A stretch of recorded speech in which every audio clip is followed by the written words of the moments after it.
Hello, this is Storybooks channel. New videos are posted every day. Subscribe and click the bell. Passengers crowded at the entrance, not realizing that the crowd they created only made things more difficult. The desire of some particularly intense citizens to shove their luggage over the heads of less energetic passengers also added to the difficulty. Benjamin watched all this commotion from the driver's cabin for about 5 minutes. But then he decided it was time to take drastic measures. He bellowed. And so the ranks of the stormers and his vehicle shook. People, move away from the door to a safe distance. Otherwise, the bus is not going anywhere today. After blocking the first step, the grandmother screamed how it wouldn't go. I have to go home now. Everyone started shouting that they had to go home. Benjamin barked at the citizens. If you don't calm down, I will have to call the police. The bus driver's appeal had an effect and the crowd quieted down a bit. The door of the old bus closed with a chant, and the ordinary citizens who remained outside began to hammer on it with their fists. The driver picked up his cell phone and dialed the control room. Hi, have Wendy come over, or whoever the other available controllers are. My village stormed again, and it's the same thing every time. You ask them, and they don't understand. Not a minute later, Wendy showed up on platform 4. She had worked in passenger transportation for many years and knew the ins and outs of her profession. She from afar cheerfully shouted part the honest people and prepare the travel documents. The mass of people stirred. Someone asked unhappily, "What if the box office is out of tickets? I have to go home." The checker nodded in the direction where the private citizens were waiting. In that case, you should take a cab. And those who have tickets, I ask you to quickly line up one by one. We enter quietly and immediately move into the cabin. Older children are the first to be let in. The crowd has taken the form of a line. The shouting and distracting jokes stopped too. Benjamin was enjoying the spectacle of the organized boarding of passengers when the controllers checked the last ticket. He praised the assistant Wendy. You have a rare talent. You shouldn't be running around the buses as a checker, but performing in the circus arena. The compliment pleased the lonely woman, and she winked coquettishly at Benjamin. Why do I need unnecessary popularity? I never dreamed of fame. But a man like you, Ben, I wouldn't mind grabbing. Just no luck in a girl's love life. Oh, Wendy, don't be pompous. I hear you've got a lot of suitors. There's a lot of suitors out there. They don't do you any good. You, Ben, you're a different story. I'm sorry I'm late.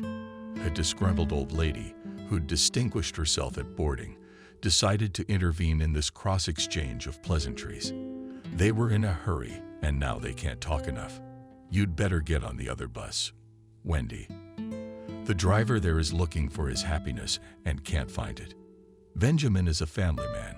He has a family. He has no time to think about fun. The speech got the audience going again, and a distressed Wendy jumped off the step of the bus. Have a good trip. Benjamin waved his hand. Thank you, Wendy. The doors closed with a distinctive hiss. The driver turned around and said cheerfully to the passengers, "Well, friends, let's go." Benjamin loved his job, and he loved the passengers, who every day opened something new for him. For almost 2 decades, the man sat behind the wheel in the mornings and drove people around the surrounding villages and hamlets. And over the years, he had learned the psychology of passengers. He was always able to spot a potential intruder in the crowd by eye. Today, there was no particularly dangerous contingent, except for Grandma Lucy. But Benjamin knew this old woman well because he had done her a favor several times for a fee. Generally speaking, they didn't pay a lot of favors for false trips at their company. But the park director turned a blind eye to the deeds of some drivers. Benjamin, too, was allowed to commit such an offense only because he had a large family. He himself often spoke in the company of the men on my payroll, 4 youngsters, and a beloved wife. A habit of reminding me of my special purpose led to his being nicknamed Good Father. The nickname stuck so firmly to Benjamin that even the boss once blurted it out without thinking. When a reporter came to the car park to write a story about the best driver of the company, it is you need to coordinate the portrait of our father. Well done. He's our drummer, so to speak, the front runner of production. The journalist did not understand what he was talking about and frowned, but he was not confused by the confusion of the guy with the camera, and he continued in the same vein. Although we only employ selected personnel, but Benjamin is the backbone. You could say the backbone of our enterprise of reporters. Everyone blinks their eyes in the same confused manner. Why do you call this person so strangely? The reason for the correspondent's misunderstanding reached the director, and he laughed juicily about the hero of your future essay. Or what are you going to write about him? 4 kids, and today not every family can afford such a child. Any science will feed everyone, and money any reporter is timid enough to put in. But the state helps such families. The director of the motor pool looked condescendingly at the guy. Young man, how can you support such a family on one allowance? A man has to work so hard that sparks fly from him in all directions. Our Benjamin is a man with a backbone. That's what you say about him. I insist on this characterization. Prepared by the director of the reporter long and winded questions Benjamin men. For 2 hours he sweated with tension and could not wait for the end of the interview, which was more like interrogation with passion. When the torture was over, he headed for the director's office. David's new ones were friends of mine. Are there no worthy people in our fleet except me? The chief looked at his subordinate with a smile. Imagine, Ben, there are none. Everyone has a sin, even a small one, but there is one. And you could say, are a crystal man. You don't drink, you don't smoke, and you don't even go out with girls. Unicum. Any man likes to hear praise from his superiors. Benjamin also softened his tone a bit, so you decided to be my friend. But this is the last time. I'm not gonna take the fall for everyone else. I'd rather take an extra flight than answer a reporter's stupid questions. All right, Ben, take it easy. You're doing your job. That kid did his. You'll get a bonus for moral damages. I've already signed the order. Benjamin was shining like a cleaned-up nickel. That's different. For a nice bonus, you can be a little patient. It happened 2 years ago, just before a professional holiday. The newspaper published a big article about the work of a bus driver. The material was placed on the front page along with a large photo of Benjamin. Probably for a whole month, the men congratulated Benjamin, and the whole family was proud of his successes. One day, Mike flew in from school and from the doorstep yelled, "Dad, I got an A+ for you." He and his wife were first shocked by such a statement, but later realized that the son received an excellent mark for an essay on the work achievements of his father. In a word, the hero's fate turned out to be pleasant, but it was pleasant twice as well, because the boss kept his word. And Benjamin received a bonus of 1 salary for the holiday. Such a significant financial increase helped a lot, because the family was always lacking something. In addition to the award, Benjamin was presented with a certificate of merit, which his eldest daughter Adriana put on the wall in the living room. No sooner had the festive fanfare played than David invited the best employee to his office. The chief started the conversation from afar. "Ben, I can't even imagine. What's it like to raise 4 kids? As far as I know, your wife doesn't work." Benjamin did not like to bring his family problems to the public and briefly remarked today, "Everyone has a hard time. That's why the number of children in a family doesn't matter much. And I'm not used to complaining. My wife and I decided right away that we will have many children. After all, I myself and my wife grew up in a large family." The boss scrutinized the driver's face, as if he didn't dare to move on to the main topic of conversation. "I was alone at my parents', and we have a spouse, and only an only son. And she wanted a daughter so badly. But with the second child we kept postponing, time flew. A man mistakenly thinks he has his whole life ahead of him. And then he finds himself at the finish line, when it's too late to change anything." Benjamin listened to the director's strange speech and tried to guess what all this verbal entourage was about. David, in passing, also remembered his turbulent youth and his dream to create a universal car because he had a dusty engineering diploma in his desk drawer. And only after all these pleasant memories he voiced the main purpose of the conversation. Benjamin, I thought long and hard before calling you to this conversation. But I don't mind people having the opportunity to earn extra money, as long as it doesn't hurt the cause. On the contrary, I'm even willing to help with that.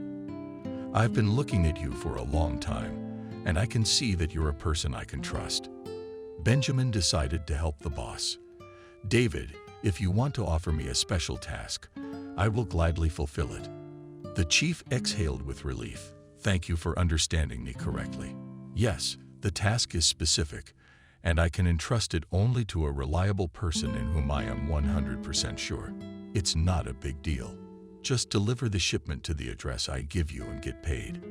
The only thing you'll have to do is keep your mouth shut. So there has to be complete confidentiality. David, I hear you. You can rely on me completely. Very good. I promise you'll be well rewarded for a small favor. The day after this conversation, Benjamin loaded 2 large boxes on his bus. He did not ask the supervisor about what was in these cardboard boxes. He took the boxes to a village that was not far from the endpoint of his daily route. Hook in 10 kilometers took a little time, but in his pocket crunched $50. The amount of the reward made the man very happy, and he thought, for such a fancy tip, I'm ready to make left-handed flights every day. But the chief didn't ask Benjamin for favors that often. Sometimes a couple times a week, and there were times when a whole month's special delivery wasn't needed. Benjamin asked no questions and waited patiently for the next order. It suited both parties. The man did not try to memorize those who came for boxes or bags, nor was he interested in the contents of the cargoes he carried. Today too, even before the line, the boss came to the garage. Benjamin, can I talk to you for a minute? Benjamin went out, knowing in advance what the director would ask him to do. David, as usual, looked around to observe the rules of secrecy. He was clearly agitated about something, but Benjamin paid no attention to this fact. A man in a director's position could be in trouble. The chief said in a low voice, "We'll have to deliver something tomorrow for sure." Benjamin pulled his eyes out. "But David, that's such a detour of over 100 kilometers. My bus is running on fumes as it is." The warden interrupted him to take my horror. "You'll have to leave late at night, but I'll ship you myself and give you all the waybills." Benjamin was surprised again, because he had shipped goods without accompanying documentation before. "David, and I can know what the goods are. Although I am not overly curious, I would like to know just in case." The chief grinned wryly. "It's nothing special. It's just iron. You get the money there on the spot and take the car to the garage. Can you take the next day off?" "Martin, I've already warned your shift manager. Benjamin has already forgotten when he vacationed with his family. Therefore, the possibility of getting an unscheduled day off made him very happy. The man was already anticipating how he and his family would go to the nature, and he and Mike would go fishing. And his wife and daughter would then cook a fabulously tasty soup on the fire. The driver's fantasies were so realistic that he even felt in his mouth the taste of this dish. But the granny in the front seat interrupted. "Ben, where are you going? I was supposed to get thrown off at the turnoff, and now I have to walk back almost a kilometer." The man who reproached the old woman for unfair trade cheerfully noted 1 kilometer. "It's an easy warm-up for you. Don't play helpless. I remember last year you stole corn from a farmer's field. I saw it with my own eyes. You carried a full sack so vigorously that even I, a man, envied your strength." The passengers became animated and began to remember the little and big sins of Baba Lucy. Benjamin turned around and drove to the turn from which there was a path to the other side of the village. An elderly woman picked up her bag and empty bucket and expressed her gratitude to the driver. "Thank you, Ben. Otherwise, I would have had to stomp back the other way. Old age is no fun, and my legs hurt." You, Grandma, didn't have time to list your ailments because the bus erupted in singing. Stopped. Lucy abruptly jumped from the step to the ground and started down the path like a seasoned sprinter. Grandma's giving it to me. I'm always amazed at the stamina of the older generation. My grandmother, too, sometimes does such a number that you can't believe it. The bus went further along the route. Passengers eagerly praised the old people for a long time, and the remaining passengers also began to tell about the exploits of their grandfathers and grandmothers. Benjamin wanted to turn on the record player, but changed her mind because live stories of villagers are much more interesting than any music. Despite the many years of married life, Benjamin felt a thrill every time he returned home. In the family circle, he forgot about fatigue, work troubles, and the sweet chatter of the children energized him with such positivity that he was ready to move mountains. As was his habit, he opened the apartment door cautiously that evening, hoping to enter the house silently. But the youngest Benjamin shouted with one voice, "Daddy's here." The boys hung on their father's arms and, interrupting each other, began to recount their day's adventures. Jack, as the eldest, reported their misbehavior to Benjamin. "Papa, you don't know what Ben did today, do you? He made everyone eat soap." The 6-year-old pounced on his brother. "Don't lie. I didn't make them. They wanted to blow their own bubbles." The boy was ready to burst, but Molly was clearly interrupting his youngest son's demonstration. "It's a cliché from both of them. Daddy's tired at work, and you're upsetting him with your nonsense." The boys left, but their screams a second later were heard from the nursery. Mike tried to calm the brothers down. "If you don't calm down, I'll hang you on the balcony instead of bathrooms. I have a math problem, and you're yelling at the top of your lungs. Why don't you do some cleaning? There's toys all over the place." The criticism had an effect on the twins, and they quieted down. But Benjamin was intrigued by the incident that happened at the daycare center. "Molly, what's the soap story with our Irishman?" Ben was on a roll.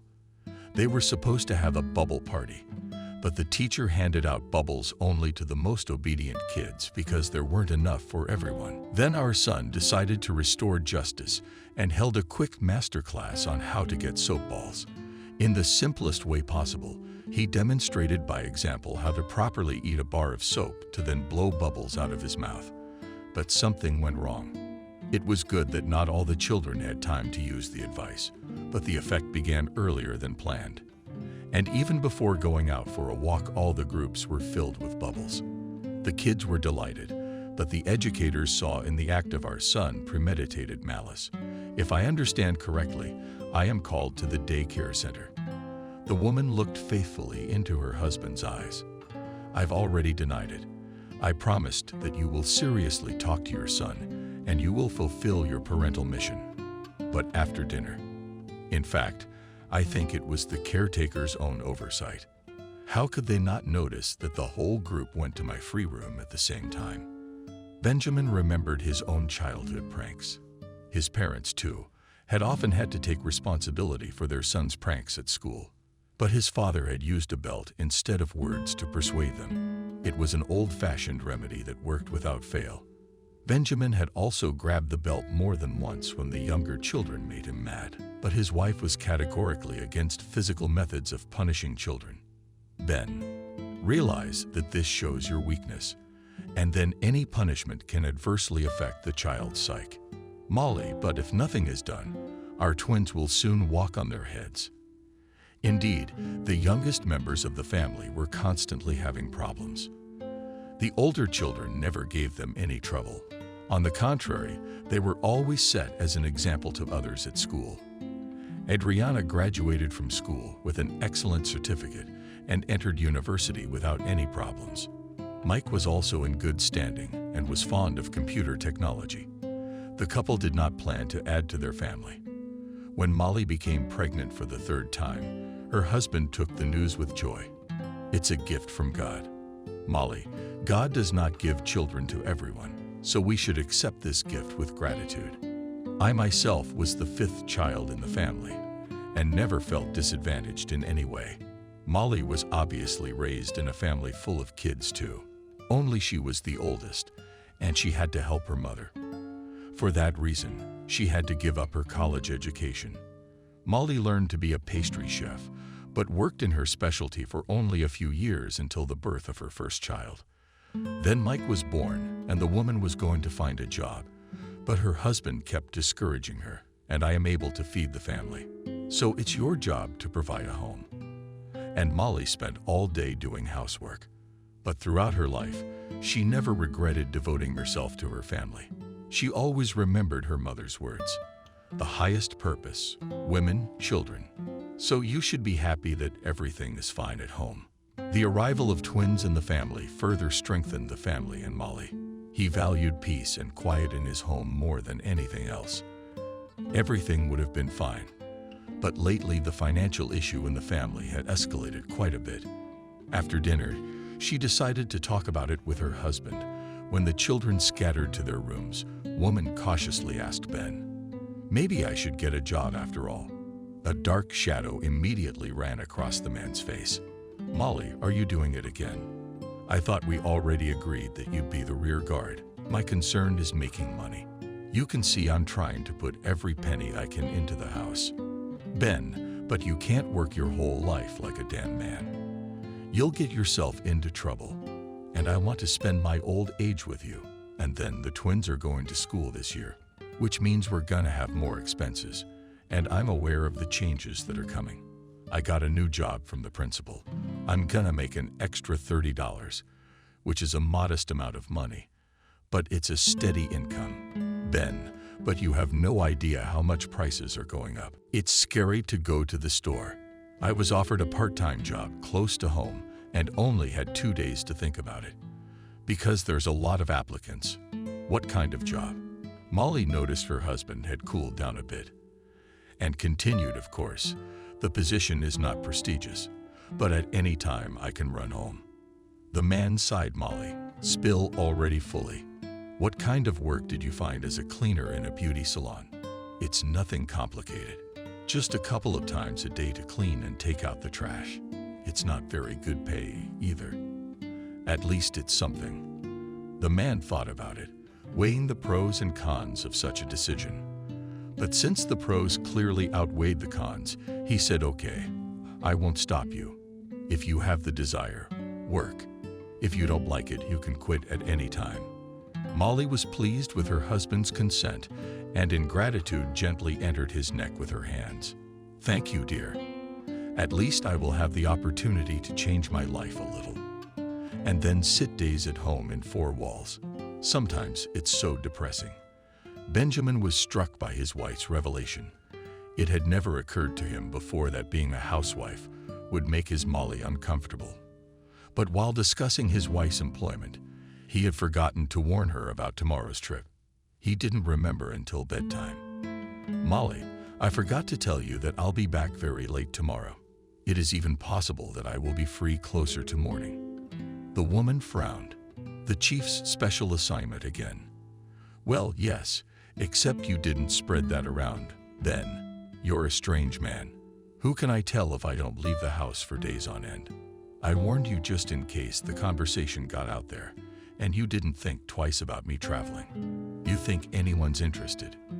Everybody's got their own business today, and nobody cares about you.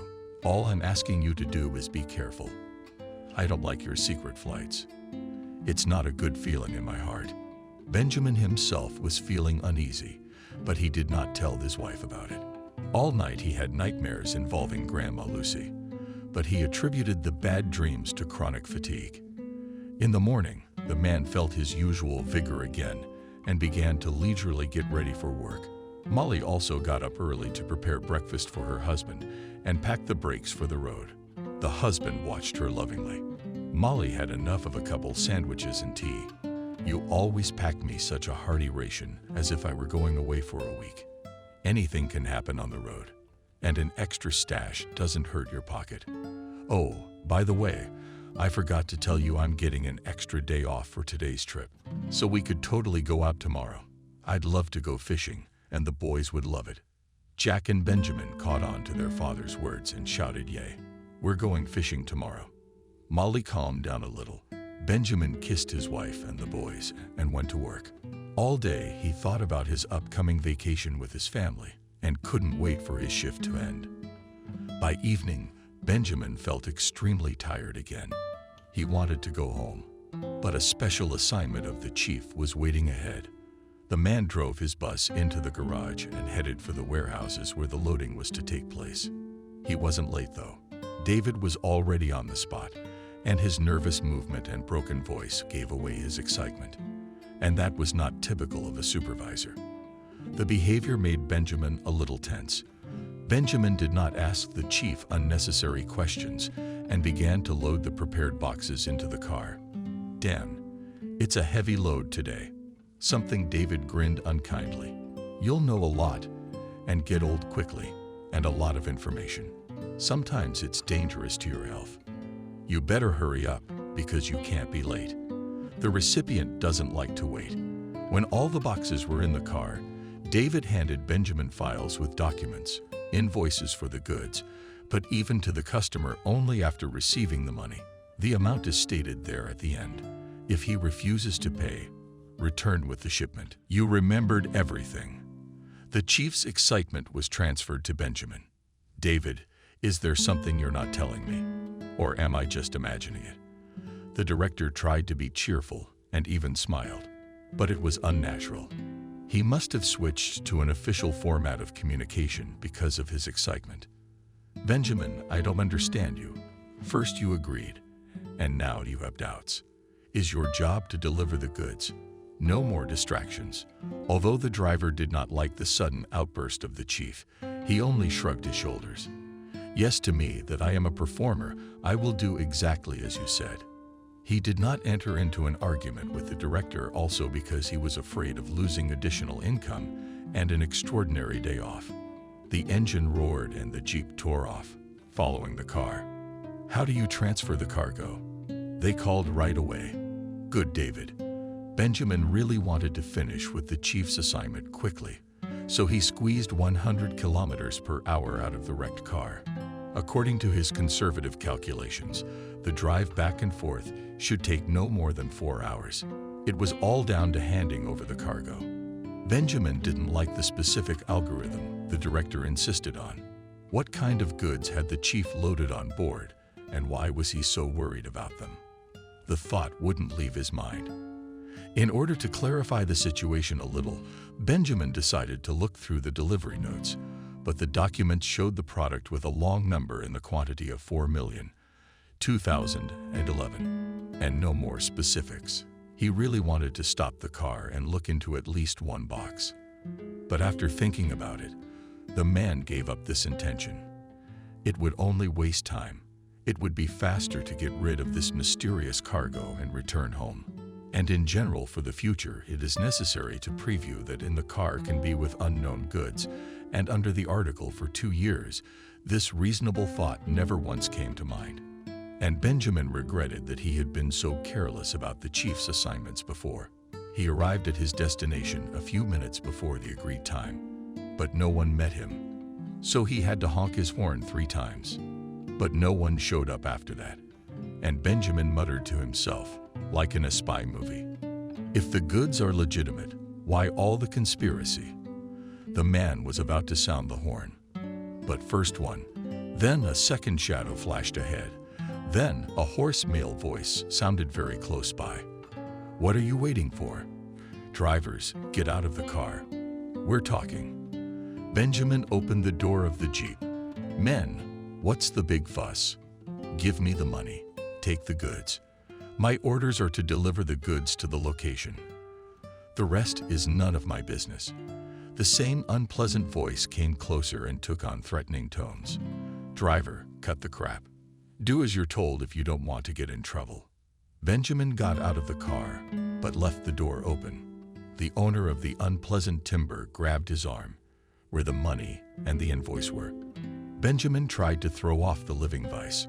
"Man, what's the matter with you? It is you who must first give me the money for the goods, and then I will hand you the documents." That's what David said. Don't give us the time of day. Last time the goods went to an unknown destination, but Agorek got the money for them. He promised to return the full amount today with the next shipment, Benjamin felt that things were beginning to take a bad turn for him. It is known that in a critical situation, the brain works more intensively. The man suddenly realized that he had better get away from this place. He jumped into the car and pressed the gas. But the other man, who hadn't said a word before, managed to slip his foot in when Benjamin wanted to slam the car door shut. "Look, Bubbles, what a quick little fella you got. I gotta get his tape.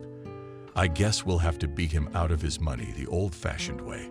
Benjamin carelessly leaned forward to release the door, but the next moment something heavy fell on his head and he blacked out. He was lying in the middle of a meadow high in the sky with the sun pouring down mercilessly on him. Benjamin tried to hide his head in the grass, but it did not help to escape the heat.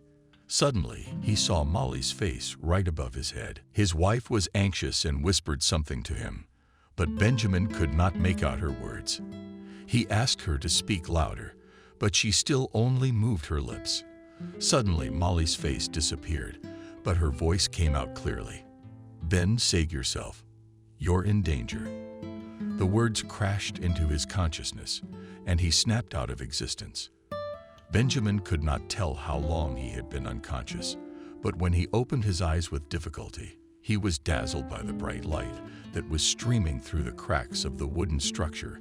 He was inside by the peculiarities of the structure's design. The man realized that it was an ordinary rustic barn. He would have tried to change his body position, but nausea immediately came to his throat. Benjamin shouted loudly, "Somebody help." No one answered his call, and only the birds chirped merrily or chirped behind the wall of the structure. Benjamin took a breath, and again he shouted, and again his call went unanswered. His head ached unbearably. Arms and legs were bound with layers of duct tape. Men, by an incredible effort, moved his body closer to the large beam of sunlight. He only had time to think that there was a life-saving escape to freedom, and he sank back into unconsciousness. He was brought to his senses by a stream of icy water. It's rough action. Someone upstairs was using unconventional language. "Come on, asshole, wake up. You're not a guest." Benjamin opened his eyes and saw in front of him a man he had never met before. This type of unpleasant appearance was satisfied with the result of the ice shower. "But you're awake. Come on, get up, they're waiting for you."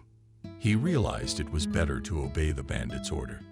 The man who had brought him to his senses only untied his legs, but helped Benjamin up more peacefully.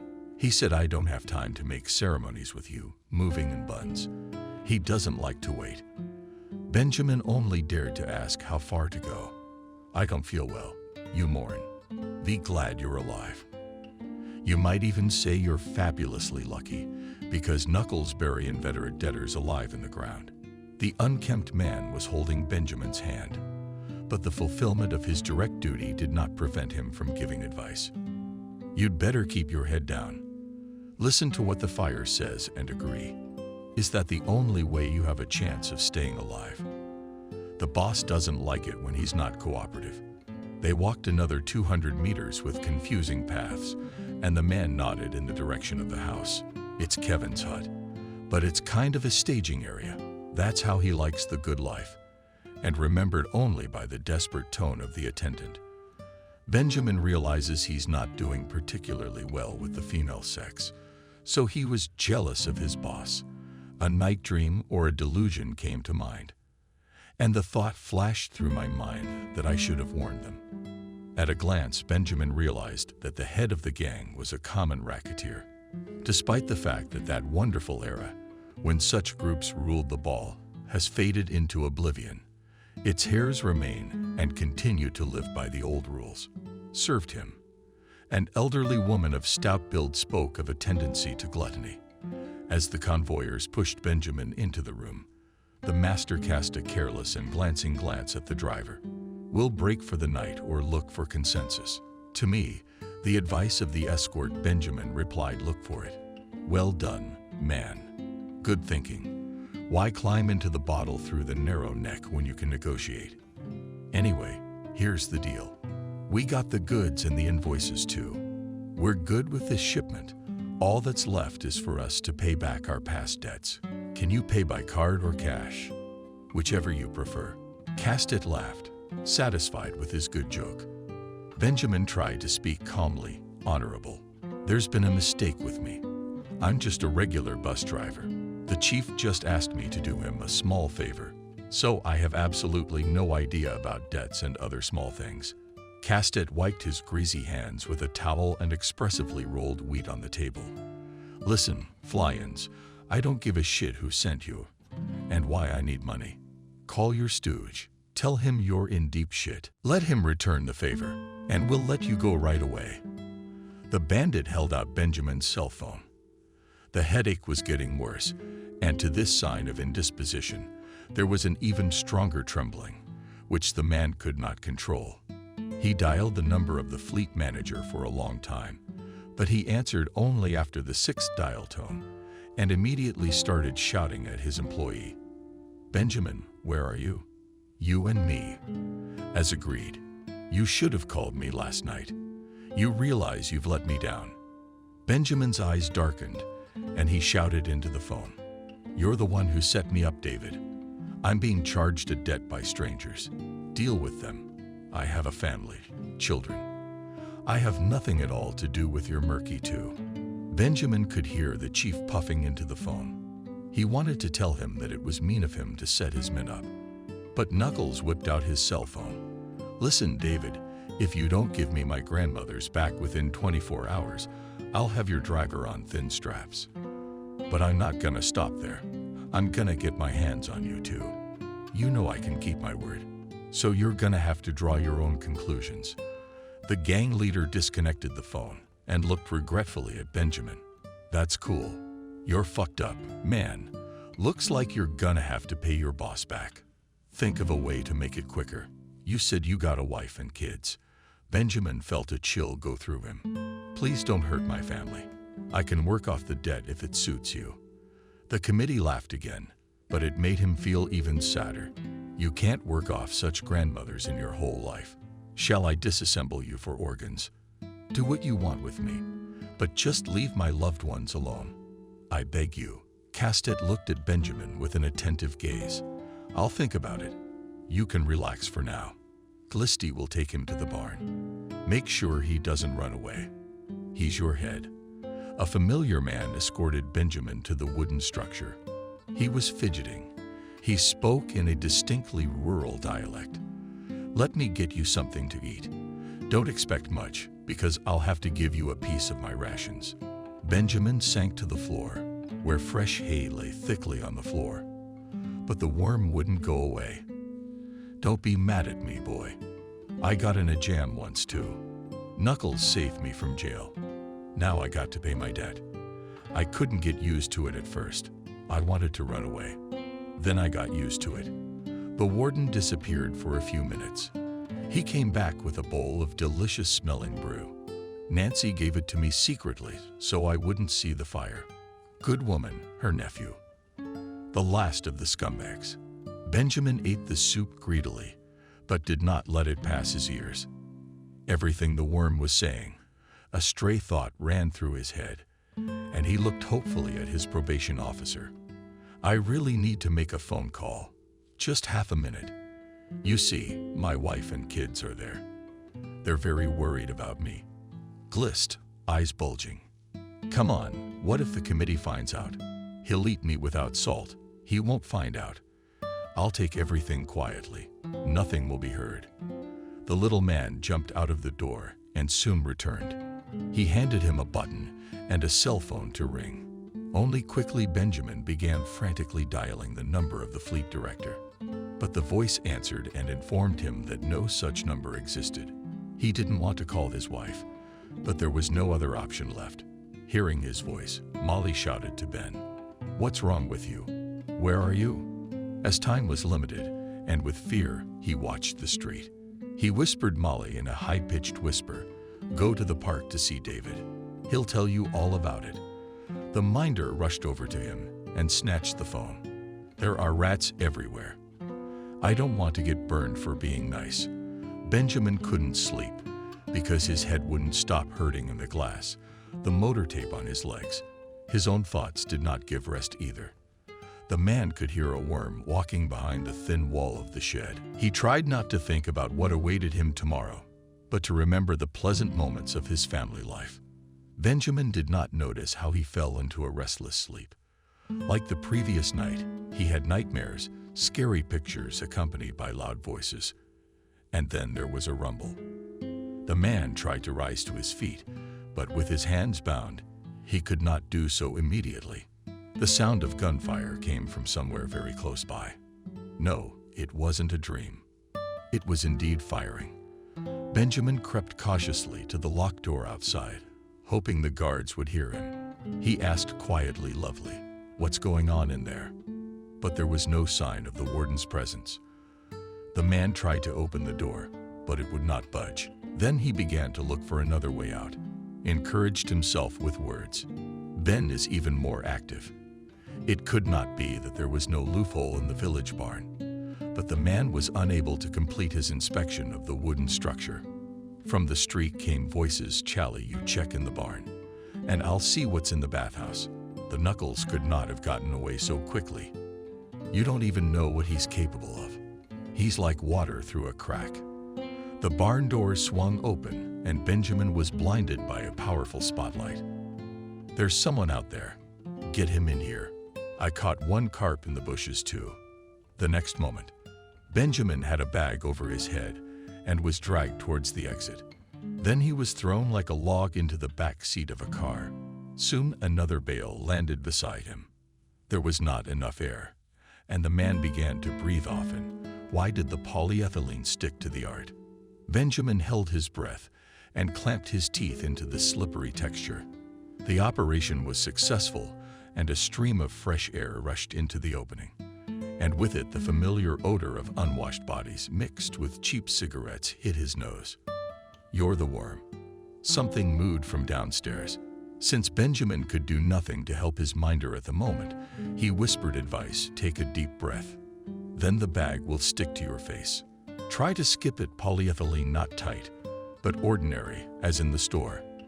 There was a quiet fuss on the floor, and Benjamin guessed that the worm was trying to put his advice into practice. The struggle with the film went on for a long time, and finally his triumphant voice was heard. "Bingo. Thanks, kid, for the tip. I almost choked. Tell me, what was that?" "Our competitors broke into our house. They sent the guys to the afterlife, but I managed to hide. And the brass knuckles. I don't know where it is, but probably an iron. He always gets away with it. I wonder where they're taking us. We gotta conserve our strength. If he sees us talking, we'll be in trouble." The men have fallen silent. The forced position was very uncomfortable, and his mother will never know how ignominiously her son died. "Benjamin," shouted the comrades, "do not panic before the time." The man listened to the conversation outside, trying to understand a word only at the very end. The one who had brought them said to someone in plain English, "That Frank thinks he's the only one so smart or conspired with him on the price." Charlie unloaded. If the men there didn't bake, the worm didn't hold back. What a bastard! It was he who leaked us. Charlie. And such a servant was before the Knuckles licked his feet. But to finish the indignant monologue, Fair Bandit could not manage, because they again roughly grabbed and dragged out of the car. The bassist said, "Charlie, tell him that I do not need colored papers. Let him pay for the goods in dollars for 10 grand apiece." Soon, the native jeep pulled away. A bag was removed from Benjamin's head. From the bright light, I had to squeeze my eyes shut. But this unpleasant sensation was fully compensated by the impossibility to breathe normally. For a few minutes, the captive enjoyed the fact that he could breathe freely. Someone was breathing noisily beside him, too. Benjamin turned his head and saw the happy face shining. Alive and happy. A man with a gray beard and strange garb was examining them with a sheet of appraising eyes. He shouted something in his own language, and a woman of about the same age approached him with a quick step. Benjamin guessed that it was the wife of the host. Listening to the conversation, he realized that the owner's name was Betty. Her husband explained something to her at length, but she only nodded and smiled. Then the woman called a big guy in the same shirt as the owner and showed him the worms. The latter started at his Tarabarov and forcefully dragged Benjamin's partner deep into the yard. The master pulled out a folding knife, and Benjamin involuntarily shuddered. The man looked at him understandingly and grinned, saying something in his own language. With a single movement, Frank cut the bonds on his captive's arms. 2 days of captivity had left bloody wounds under the tape. The pain was so unbearable that tears rolled down Benjamin's eyes. Frank studied the slaves' faces for a while, and then he spoke in his own dialect. Without ceasing to speak, he led Benjamin toward a structure resembling a mubarak. The captive guessed that this was now his new abode. There was only one small window in the long room, so the newcomer did not immediately see the interior of the dwelling and the people with whom he would have to share his unenviable fate. The newcomers were also interested, and people began to approach him from different directions. What struck Benjamin most of all was the emptiness. In the eyes of the hut's inhabitants, he asked loudly, "Does anyone speak here? Let's go." A dark-haired boy of about 12 years old came out. Although he spoke with a strong accent, he was understandable. "My name is Rob. I fell behind the tabor, and they took me to the police. And then Frank came and bought me. Bought me, usually for money." The boy smiled as if he were talking about everyday things. Benjamin was struck by this very ordinariness. He asked the boy Rob, "Do you know where we are? At least what country it is?" "No, I only know there's a sea nearby." "Come, I'll show you your place." Rob gestured with his words. And Benjamin realized that boys find it easier to explain themselves that way. The boy led Benjamin deep into the barracks and pointed to an empty bunk. This is where Mark slept. He used to swear a lot as a master, and recently Mark had died. Now his place was vacated. Benjamin was afraid to touch the bed on which not long ago his predecessor had slept. It was unknown what illness that man had suffered from, so the mere thought of having to sleep on this bed made the man feel sick. He resolutely removed the dirty bedclothes. But Rob exclaimed warningly, "We can't, Betty will swear. We have to do the laundry, but we can't go out." Rob, through gestures and other words, began to explain to the newcomer the simple rules of life on the farm owned by Frank and Betty. From his story, Benjamin realized that the couple were very greedy and did not pay their workers. In this barracks lived those that Frank paid for out of his own wallet. These people are considered his property. But at the other end of the farm, there is a house where hired laborers live. To them, the owner pays but little. At the end of his story, the boy added Frank has a large farm with many horses and cows. There are chickens and goats. I look after the horses, and the women go to the fields. Are there any women here? Rob pointed to a remote corner, separated from the rest of the room by a curtain. Benjamin was completely blown away. Is there such a thing in the world? The Middle Ages. And what are the authorities looking at? The man did not yet realize that in the place where he got, there are completely different laws. It's useless to prove anything to those paid for by the owner. This year spring had come especially quickly. Already at the end of April, all around for the green chalk, and the air was filled with pleasant aromas. But Molly had no time to admire the desiring nature. She had only 2 hours in reserve to have time to prepare lunch for the children and then go to her second job in a beauty salon.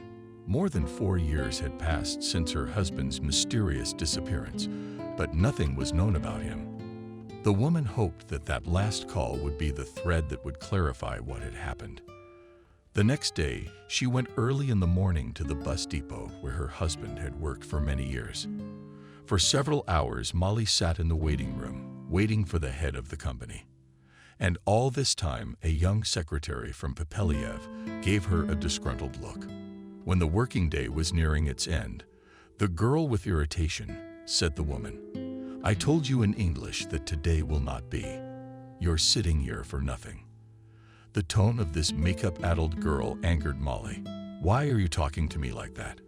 The secretary cut her off. "Because you're interfering with my work. You're sitting there like a statue. For your information, statues stand. And don't be rude to me." The girl slowed down a bit. You're forcing me to talk like this. I warned you right away that the director is unlikely to show up today. He has an important meeting, and I have an equally important matter to attend to. My husband is missing. And by the way, your employee called me and said he was in trouble. And before that, he left on the assignment of your director at night in the neighboring region. The secretary resented the woman. Why are you making up stories here? As I understood from your long speech that your husband is Benjamin, you have understood everything correctly. And he disappeared after the night flight. The girl laughed hysterically. What are you talking about? Benjamin works during the day. Maybe he was traveling at night on his own business and forgot to inform you. Benjamin is a prominent man. He gets a lot of looks from our inspectors. Molly, I was very uncomfortable with the gossip, so she laid a siege to the girl. What are you implying? The very thing you just thought of. And don't take it out on the chief. Look elsewhere for your spouse. The verbal altercation took away the strength of the secretary and the visitor, and both women were silent for a while. After a moment's silence, the girl spoke in a more friendly tone. I advise you to come early tomorrow. I always start the working day in my office and then go about my business. And your husband has an early departure in the morning, too. I'm sure you'll meet your non-displayer alive and well. Molly thought this advice was right and even thanked the girl.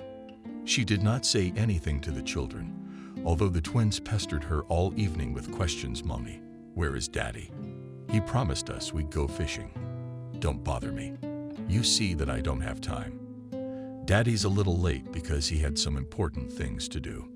Molly, she had nothing to say to the children, so she was careful to pretend that she was busy with household chores.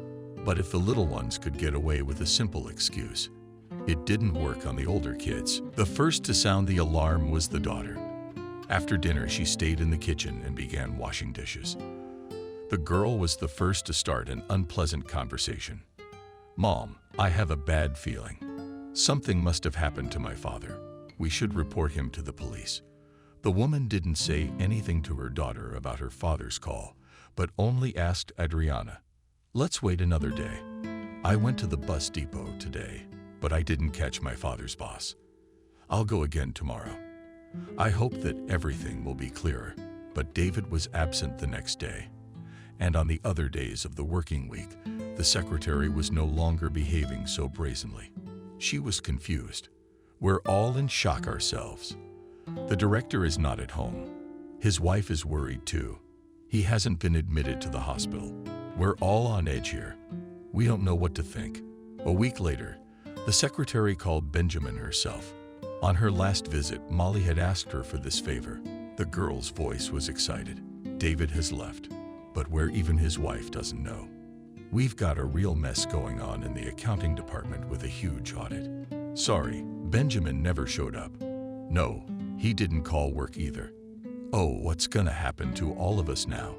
The last thing Molly cared about was the fate of the bus depot. After a week of waiting, she suddenly realized something serious had happened to her husband. The dam of patience burst into tears, and she burst into womanizing lamentations. Ben, who did you leave us for? How will I live without you? The feeling of hopelessness deprived the woman of the will to resist. After sobbing, she fell into a state of apathy.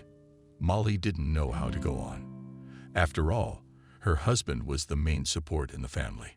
He solved every problem. She had no idea how she would cope without him. Her imagination painted the most terrible pictures. But she tried to pull herself together. If the sketch, well, then our family will fall apart. I can't be weak. For the sake of the children must gather strength and a huge effort of will. She managed to withstand this blow of fate. After a week of waiting, she told Adriana, "You were right. You should have reported it missing right away." My daughter remarked, "Mom, I had a feeling this was going to happen from the beginning. We've lost a whole week waiting for something. What if Daddy got into some kind of trouble and he needed our help? Daughter, that's all I think about all day long. But how can we help him if we don't even know where he is?" The next morning, the woman went to the police station where she lived. The officers on duty looked at her indifferently. "We accept applications only if more than 3 days have passed since the disappearance. The husband has been missing for over a week. It's the 8th day. Have you checked with anyone at work?" "Yes, I've already called everyone." And at work there were round faces, and the policemen reluctantly said, "Okay, write a report." The officer on duty said it as if he was doing the unfortunate woman a favor. When she gave him the statement, he reread it several times. Then he scratched the back of his head. "I'll pass on your application, but no one can guarantee a quick result. People go missing in droves. We look for them, and then they find themselves. And then it turns out that someone disappeared at the cottage, and someone found a new family. That happens too." The duty officer was amused, and he looked at the applicant with a smile. Molly didn't answer anything. She went home and tried to distract herself from her bad thoughts. The best means of switching was homework. She decided to do a general cleaning, having caught her mother in the midst of her hectic activities. Adriana did not ask any unnecessary questions. She quickly changed her clothes and got down to work with excitement. When everything in the house sparkled, the daughter thoughtfully said, "Mommy, they say that love saves even at a distance. I never did, but now I pray every day. I ask God to help Daddy and us. I love my daddy very much." A woman with tears in her eyes said, "Daughter, I love him very much too." Weeks passed, then months. Summer replaced fall, and then the snowfalls surrounded their roundelay. All the savings that she and her husband had been diligently saving were coming to an end. They had to cut back on some expenses, but still there was not enough money even for the most necessary things. One day Jack came home from school with a fever. Molly rummaged through the medicine cabinet, but found no fever-reducing powders. She called her daughter Adriana. "You didn't happen to have a drop by any chance, did you?" "Change. Jack says we don't have anything. I couldn't even find an aspirin tablet." The girl rummaged through her purse, but found a few coins. "Mom, I've got a little more on my card. I'll run to the pharmacy." All night the little brother was delirious. In the morning, he had a bad cough. We had to call a doctor from the children's clinic. Long examined and listened to the child. "Your baby has bronchitis, so we need to get serious about treatment. I'll prescribe you some medication. Will you take them according to the regimen?" The doctor wrote out several prescriptions, and before leaving warned her not to skip taking the medicines in any case, otherwise the process could move to the lungs. Molly nodded her head in agreement. She thought about where she could get the money to buy the medicine. Adriana looked silently at her sick brother. When the doctor left, she said firmly, "Mom, this can't go on any longer. I will look for a job." "No, daughter, your studies are more important than anything else." "Mom, don't be silly. How can I think about higher matters when my loved ones are in a critical situation? For now, I'll try to combine work and study or transfer to a correspondence school. I'm sure the dean's office will understand my situation. And if they say no, then I'll take a year off." Molly tried to talk her daughter out of it, but she wouldn't listen. "Mom, we don't have money for Jack's medicine today, and tomorrow we'll have nothing to buy bread with, and we have no one to ask or borrow from." The woman said thoughtfully, "You're right. No one can help us. My sisters and brothers are scattered all over the world. I don't know my dad's family at all, and I'm ashamed to ask. I'm not used to bowing down even to my relatives." In the memory of a mother with many children, an unpleasant incident that occurred almost immediately after the birth of twins Jack and Benjamin. She and her husband were planning to buy an upholstered corner because there were not enough beds in the new apartment, the keys to which they were handed at City Hall. But the double joyous occasion was overshadowed by her own sister, when Molly asked her for a small sum not enough to buy furniture. The sister said with a sneer, "Why have so many children if you cannot provide for them? It's only a way to spread poverty around the world. You should rely on your own income." After this sermon, the sister still held out the money, but Molly did not take it. She wouldn't even accept gifts from her sister afterwards, and the resentment against her sister is still a thorn in her heart. But that incident became a lesson for life. Therefore, under any circumstances, the mother of many children got used to relying only on her own strength. The only people she could turn to were her parents, but the father and mother have long left this world. The youngest daughter could no longer count on their help. The days flashed by, and there was no news of her husband. Molly went to the police station every week to see how the search for her husband was going. At first, she was greeted with respect and promised to make every effort to find the missing man. Later, regret was replaced by irritation, and at best the response was something like this: "Citizen, we will inform you ourselves. If something becomes known, why beat your feet in vain? And our employees should not be distracted by trifles." Not careful statement of the duty officer only increased the heartache. Molly, she realized that it was necessary to act more persistently, and she began to demand a meeting with the head of the department. Negotiations with the duty officer almost resulted in a conflict. The woman asked him nicely at first, but he only smirked mockingly. "Woman, how many times can I explain to you that searching for missing persons is a very complicated process that requires human and financial resources? And you are not alone among the victims. That's why you should wait instead of bothering us. Even the head of our department can't help speed up the search because you have limited resources." Desperation overwhelmed the unfortunate woman, and she blurted out, "I guess I should ask your ministry for help. Maybe then you will move and take all measures to find my husband." This threat had an unexpected effect on the duty officer. His eyes rolled out of his orbits, so much that they reached up to the visor of his headgear. He shouted at the female visitors, abruptly jumping to you, "Are you gonna threaten me? I'll put you in the monkey house for 3 days." At the shouting of the officer on duty, the staff of the department, among them, was a major. "What's going on here?" The duty officer, pointing his finger at Molly, began to complain about her again. "She's a lunatic. She's annoying everyone. She comes to the station every week like a job. She's always looking for her husband. And today she started threatening me. And I'm on duty, by the way." But the accusatory speech, the face of the duty officer had the opposite reaction on the major. He looked at his subordinate so that he even sat down. After that, the officer approached Molly and kindly suggested, "Come with me to the office. There you will calmly tell me everything in detail." The woman spent almost 2 hours in the office of the deputy chief of the police department. She told him about what had happened in great detail. The major listened to her attentively and several times picked up the phone and called somewhere. During the conversation with the higher rank, it turned out that the application she had written earlier had disappeared without a trace. Therefore, the woman had to write a new application. After the conversation with the major again appeared hope, which Molly tried to keep in her heart. But days passed, and there was still no news about the whereabouts of her missing spouse. At the sound from the kitchen, Molly realized her daughter was home. Molly realized that her daughter was already home. "Adriana," the mother shouted from the kitchen, "I managed to get out early today." The woman walked tiredly into the kitchen. Adriana asked, "Can I warm the tea, or will you wait for lunch? I've already got the cage soup almost ready. You know, I dug up a marvelous recipe on the internet. Minimal ingredients, but it should be delicious."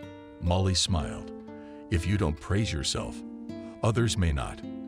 "Well done, daughter. I think I'll wait for your signature dish." "That's right. Don't let the skewering interfere with your appetite. We can taste it for another 10 minutes. The boys should be coming from school by now," pacifying the situation and the thieves. The daughter's voice had a Molly relaxing effect on her, and she covered her eyes. Adriana looked at her mother's haggard face, and she wanted to cry. The girl thought, "Why do we need all this suffering? Why have so many troubles fallen on our family at once?" But she did not voice these thoughts aloud. Quietly said, "Mommy, you should lie down and rest at least an hour, and I'll take a little trip on my own." "Thank you, daughter. I've really made you angry. I'm gonna go lie down for half an hour." The short rest helped to restore her strength, and Molly felt more awake. She looked at her watch, and "Oh, my daughter, why did you push me so hard? I'm late for the salon. Adriana realized her slip-up and started making excuses. Mom, I'm sorry I had to run around with the boys while I fed them. Then Ben gave me a math problem, and I forgot you had to work. At least I won't have time to eat. I'll eat later tonight. I'll try to be quicker. The girls always let me off early, and the landlady doesn't make me work long hours. The main thing is to keep everything clean. Where's Mike? He hasn't shown up yet. Probably hanging out with his buddies again. Molly. She dashed out the door and hurried into the salon. On the way, she thought about her middle son. The older he got, the more he looked like Benjamin. The same behavior and even the same conversation. Mike was in his senior year of high school and dreamed of becoming a programmer, although he had no bad inclinations. His mother was concerned that he spent most of his time at the computer. Repeatedly, the woman tried to change his unhealthy lifestyle. Mike, you're withering, Mike, in front of that monitor. Your peers do sports, and you do not even go out for a walk. It's not healthy. We sit like this. The son only smiled. Mom, in fact, life itself is harmful because it inevitably leads to a fatal end. But I will take into account your recommendations and try to improve. The son kept his promise and a few days later showed his mother a season ticket to the swimming pool. You see, Mom, I decided to increase my physical activity. For a month, I will swim twice a week. The woman was surprised, but such a subscription is not cheap. Where did you get it? The guy proudly said he bought it with his own money. Molly had heard a lot about gambling addiction and was horrified. Mike, do you place bets? The young man laughed out loud. Do you think badly of me? No, I'm not into that kind of thing. I just show my acquaintances some services for a small fee. First, I wanted to buy new sneakers. Then, when I was introduced, I decided to spend the money to improve my health. The son's explanation looked plausible, and the woman calmed down. After swimming, Mike took up jogging and then saved up money for a bicycle. This purchase caused delight in the twins. True, Adriana did not experience similar emotions. Once the mother heard her daughter condemning her brother for irrational spending. Mike, our mom's running around like a dog in a wheel. And instead of buying something useful for the house, you spend money on nonsense. Molly. And then she stepped in and supported her son. Daughter, don't judge so harshly. The bicycle and other things that your brother bought with his own money are not superfluous in our family. Therefore, Mike also makes a useful contribution to our common welfare. It was no more than a 5-minute brisk walk to the beauty parlor where she worked from home. Molly was raised when any kind of work was considered honorable. Therefore, she took responsibility for her duties. Why was she valued in the team? The only disadvantage of such work is the low salary. Therefore, after the first year of hard life without her husband, she had to look for a second job. At first, the woman tried to get a job in a confectionery shop where she could work in her specialty. But when at one enterprise she showed her diploma, a female employee of the personnel department laughed at her. Your document has long since lost its relevance. You have not worked in your specialty, and we have implemented modern technologies in production. But I can offer you a vacancy of sorters on the conveyor. But as a mother of many children, you're unlikely to be satisfied with shift work. Molly went to other organizations in the city, but did not find anything suitable. When she was desperate to find additional income, a neighbor suggested that a part-time cleaner is urgently needed in a shopping center. Now, every day in the morning, she runs to the store, and in the afternoon, she cleans up the beauty salon.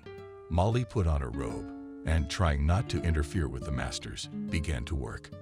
She liked to watch the magical process of transforming women into beauties. She herself dreamed of sitting one day in a chair in front of a huge mirror and see herself there with a neatly arranged hairstyle. But even a simple haircut for her became an unacceptable luxury, and she was content with an old-fashioned ponytail on the back of her head. The girls had repeatedly suggested to Aunt Molly, "Let's do something amazing. You have such gorgeous hair." The service was offered free of charge, but the woman refused such offers, referring to the fact that it is uncomfortable for her to walk with a haircut. Since the salon was serviced by appointment, there were never queues here, and in the afternoon there were few visitors at all.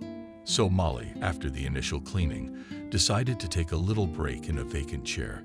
Her gaze froze on the hands of Jenna, who was working with a status client. This lady visited the salon once a month and always spent a few hours here. This time the client decided to get a haircut and at the same time to chat with the master.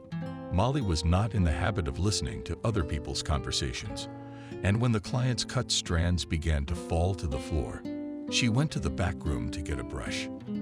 The lady continued to resent something, and the master vigorously nodded her head in agreement with her. The cleaning lady heard a phrase that alarmed her. "Jenna, you have no idea how I felt when I saw that scene of humiliation. I never thought it could happen in this day and age. It's slavery. But the amazing thing is that this man looked familiar.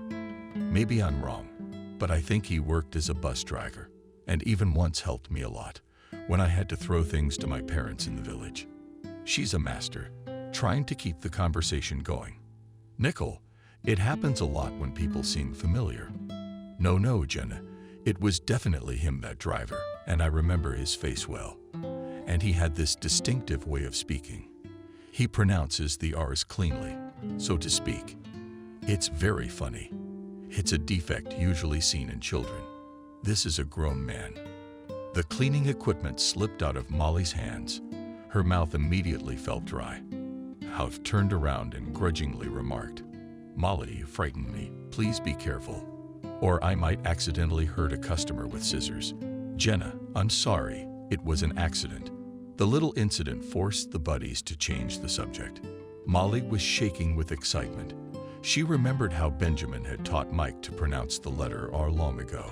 Her husband had picked out poems with words that had that letter in them. He had even gotten some methodologies, a speech therapist, and had given his son lessons.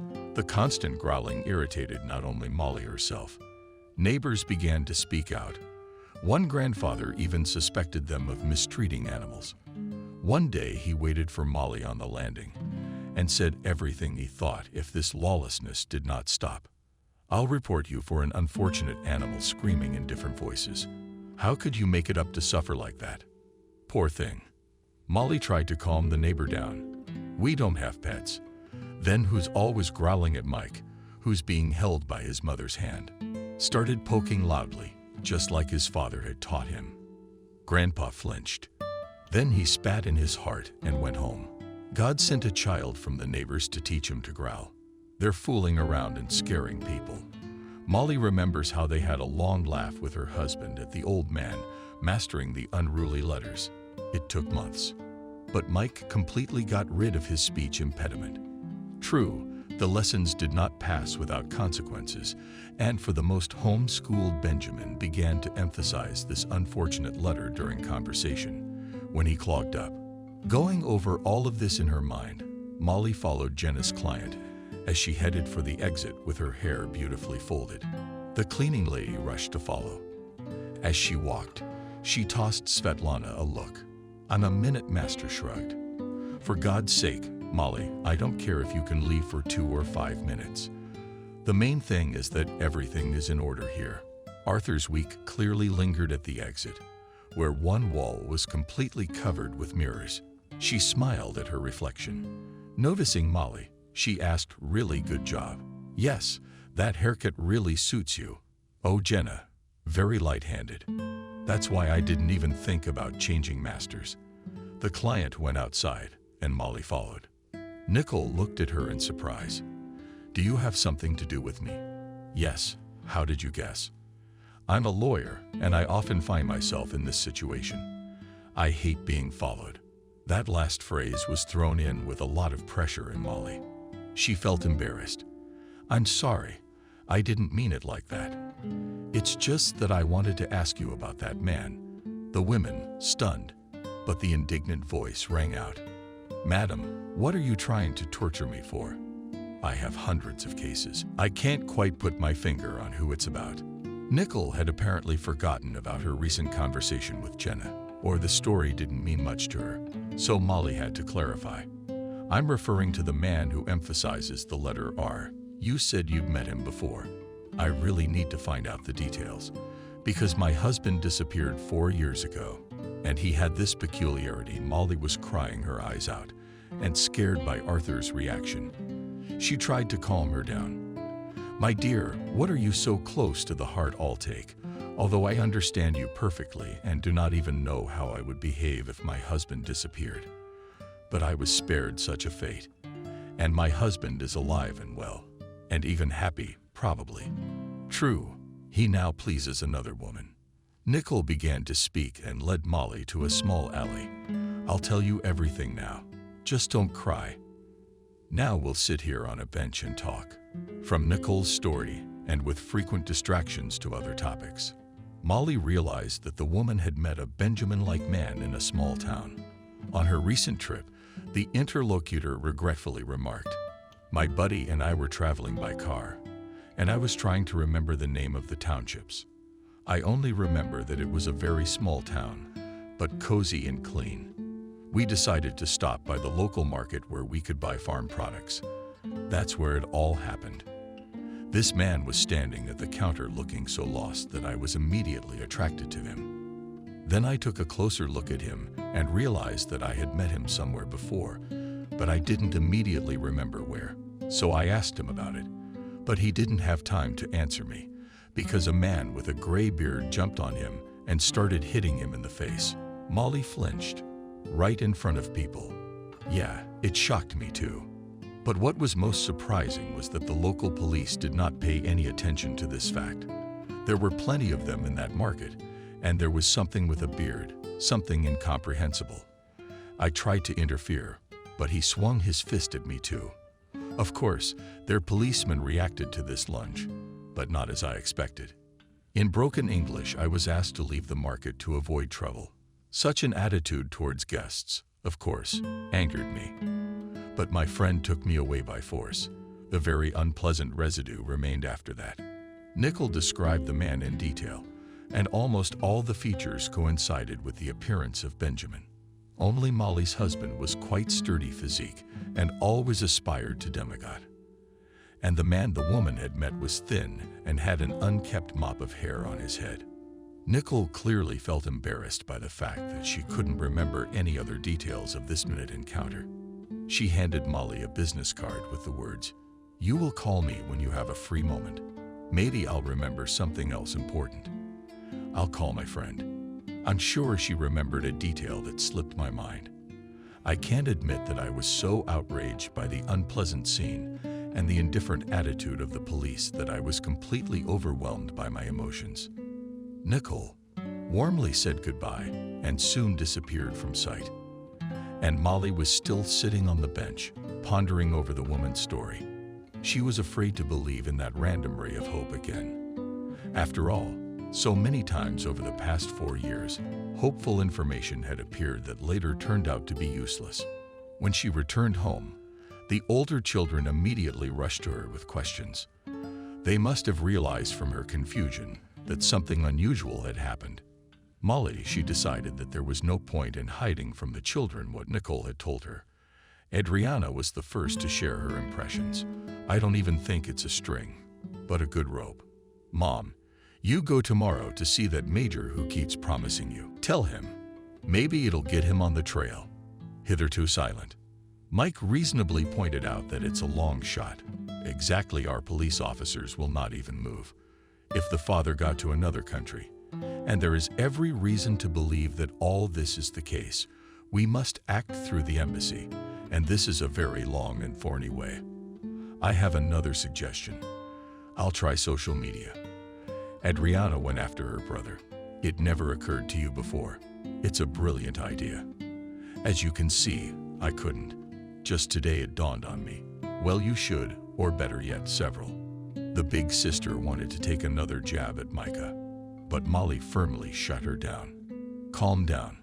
What are you doing with each other? Like cat and dog grown-ups behaving worse than twins. In the spirit of shock, Adriana went to her room and Mike headed for the hallway. Mom, I'm gonna go. I'm gonna walk around for a while, and you go find some better pictures of Dad." The next day, Nicole showed up at the salon herself. She called Molly. It turns out that my friend managed to make a few shots in that market, although it was very risky. Tourists are not allowed to photograph anything there, except monuments. In spite of the poor quality of the pictures, it was possible to distinguish the facial features of a thin man in a white cap. But Molly had no doubt that the photo was of her missing husband. "It looks like him, but I'm not sure. You can give me those pictures." "Sure, I'll text them to your smartphone." Molly's face is covered. Thick paint. "I have a cheap phone with buttons." Nicole calmed the woman down. "It's not a big deal. There are plenty of other ways." In the evening, Nicole emailed the photo to Micah. He rubbed his hands together happily. "The ice is broken. Gentlemen of the jury, I'm pretty sure our search is reaching the finish line. By the way, Mom came to the station." Molly just waved her hands. "They said the major was very busy. He didn't have time for me. So I came back empty-handed. Maybe you really can do something, son. I can't promise anything, but the process is already underway. We can only wait and hope." Mike's optimistic attitude passed on to his mother, and for the first time in years she fell asleep peacefully. But even as she slept, the thought of her husband never left her mind. Rob sat in front of an empty plate and lost his skinny stomach with longing. It wouldn't take long to lose one's legs on speeches like that. He looked meaningfully at Benjamin, waiting for his approval, but the boy's friend and mentor remained silent. The man looked pityingly at his companion, who had not changed much in more than 4 years. Only the murdered voice testified that it was no longer a boy, but a young man. Rob rolled his eyes dreamily, wishing he could break free as soon as possible. "The first thing I'm going to do is eat my fill." Amin grinned. Who would Rob complain to? Not you. You're the only one who can walk freely all over the world. You could have stopped by the girls' greenhouse, and they would have fed you strawberries or tomatoes. The young men shook their black holes. "Keep your pocket wide, and they'll feed you." Girls are afraid to sneak berries themselves. Kelly wanted a berry. Betty beat her on the back with a stick so hard she couldn't sleep for a week. "Tell me, Amen, where do such greedy people come from?" Did the young woman shrug her shoulders? "I don't know, Rob. It's not our way. I never met people like that before I came here. I dream about the house every night too, and my folks probably think I'm dead. That's why they don't look for me. They've probably forgotten about me too." Vicky sadly dropped the phrase and hurried off the dirty dishes behind the partition. At the end of the barracks, the hand had no choice but to leave the table. The boy was still rubbing his stomach and complaining about his fate. "I'm so hungry, I think I could swallow a bowl." Benjamin, in his years in captivity, was used to such scenes. But with all his desire, he could not change anything yet, because the farm was well guarded by the hired Frankmans with few checks. The slightest provocation of the forced laborers was severely punished, and often the punishment was with the use of brute physical force. For the first few months, Benjamin was severely punished for disobedience. The inhabitants of the barracks were wary of him at first, but then the relations gradually improved. Each of these unfortunate people had a different story to tell. For example, the women were enslaved by their own carelessness. Both girls, Amin and Waiki, spoke passable English and were from near Asian countries. Like many of their compatriots, they had gone to earn money, but on the way they had gotten into trouble. Amin was eager to tell everyone how she had been deceived. "My friend and I found a job through the internet, called The Factory. We were told to come, packed our things, and started looking for a shuttle bus, also through the internet. At first it was fine. We were being driven to Washington, D.C., but the driver halfway through said he had to go to a gas station and turned off the road. He said then all the boys and girls arrived. We were scared and started screaming, but masked men came and started forcibly beating us with sticks. They kept us in the forest in some hut for a few days, and then they brought us here." Amin told her story as if it had not happened to her, but to a completely different person. Benjamin realized afterwards that the feeling dulled with time. Almost the same trouble happened to Vicky, who was older than Ammon.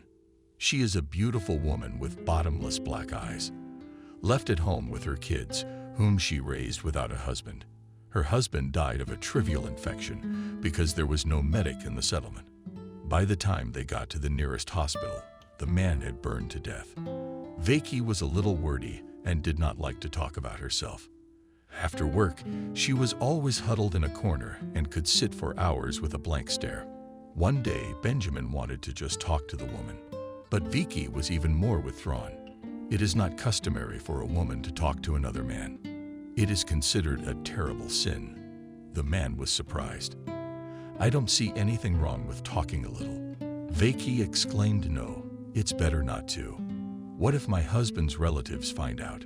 Benjamin didn't try to make friends, but only remarked that we are already more related than relatives. How does a famous song go? There were 2 other men in the barracks, about 50 years old, but they kept to themselves and did not understand English or pretended not to. Benjamin had learned to read people's thoughts from their facial expressions during his many years of parenting practice. And soon he realized that these men simply did not want to come into contact with other settlers. These men were fed separately and taken somewhere else to work. Benjamin himself was literally a handyman for the first year. All day long he loaded and unloaded cars and wagons. But the meager food and excessive workloads weighed down his body, and one morning the man felt he couldn't get up. He asked Rob to run to the master. Soon Frank appeared in the barracks. He was shouting and waving his arms. Rob had already gotten a little of his foreign language and translated. Swearing. "The master says at you that you are a weakling, and he paid a lot for you." Benjamin clenched his teeth, so unbearable was the pain in his back. Said Rob, "And tell him to return the shoddy merchandise." "I would love to return to my homeland." With the role of translator, the boy coped badly, but it seems Frank understood from the meaning of what was said and showed Benjamin his fist. But the boss didn't mock the sick worker. He muttered something and left, but Betty came running in with a jar of stinky stuff. She gestured for the man to roll over onto his stomach. The woman set a nasty potion into his back, and he was immediately relieved. Betty set the jar down and instructed in her own language. Rob translated. "She told you to dab every hour. You can't get sick here. You have to work here. If you work hard, you'll get food." Benjamin shuddered at the unpleasant associations of an amazing regimen and something not good. He reminded me of our not-so-long-ago history. No one supported him. And Benjamin thought it unlikely that his companions had studied history from the same textbooks he had sung over in his school days. The next day, Benjamin felt better and headed for the warehouse. But there he was met by Matthias, the big guy who had taken him and the worm on the first day. This guy preferred to speak in his native tongue too, but where necessary. He used to insert English words. He said the master had told Benjamin to help the women in the greenhouses for the time being. The man didn't object and went to his new place of work. What was his surprise when he met there, blithely, or rather, an old acquaintance was the first to rush to Benjamin with an exclamation of "Who do I see?" "You're still alive." The encounter pleased the man. "Didn't expect to see you here, you see. Thought you'd been walking free for a while."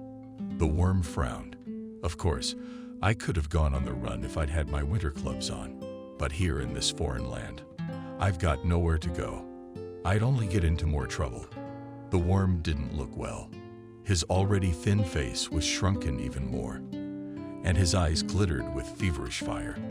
Benjamin did not ask him how he was doing. He only asked him, "What is your real name?" The mountain man winked. "Alex, if the necessary facts from my past biography, I'll tell you honestly that I did 4 moves instead of very remote. If I hadn't fallen into the clutches of Kevin, I would probably be easing the wallets of citizens right now." This brief conversation was interrupted by a shout from Matthias. He disappeared for a time, and then suddenly reappeared, as if he had sprung out of the ground, crawled out, only managing to whisper, "Good thing we met. It will be easier for the two of us to get the hell out of here. For several months, Benjamin worked in the greenhouses and met Alex every day.